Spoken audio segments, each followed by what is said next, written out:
ஒரே வருஷத்துல ரஷ்யால மட்டும் 11 தடவை நியூ இயர் வருமா? Oh my God! ரஷ்யாவுல கம்சத்கா அப்படிங்கிற பகுதியில ஃபர்ஸ்டா நியூ இயர் ஸ்டார்ட் ஆகுது.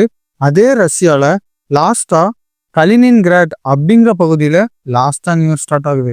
இதுல ரொம்பவே ஆச்சரியமானது என்ன அப்படின்னா, நியூ இயர் ஸ்டார்ட் ஆகுற கம்சத்கா அப்படிங்கிற பகுதியில டிசம்பர் 31 5:30க்கே நியூ இயர் ஸ்டார்ட் ஆகிரும்.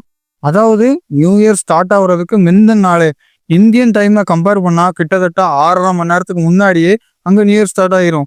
ஆனா மெலனின்கிராட்ல இந்தியாவில் நியூ இயர் ஸ்டார்ட் ஆகி ஒரு 2 மணி நேரம் கழிச்சு தான் அங்க நியூ இயர் ஸ்டார்ட் ஆகும். பிகாஸ் ஆஃப் அந்த அளவுக்கு நியூ இயரோட டைம் சேஞ்ச் ஆகிக்கிட்டே இருக்கும். ஒவ்வொரு பிளேஸ்லையும் ரஷ்யால நியூ இயர் கொஞ்சம் கொஞ்சமா பிறந்து வரும். அப்படி 11 தடவை ரஷ்யால நியூ இயர் பிறக்கும். ஸோ ரஷ்யன் மக்கள் 11 தடவை நியூ இயர் கொண்டாடுறாங்க. நம்மலாம் ஒரு தடவை தான் கொண்டாடுறோம். ஆனால் அவங்க 11 தடவை நியூ இயர் கொண்டாடுறாங்க அப்படிங்கிறத தெரிஞ்சுக்கோங்க.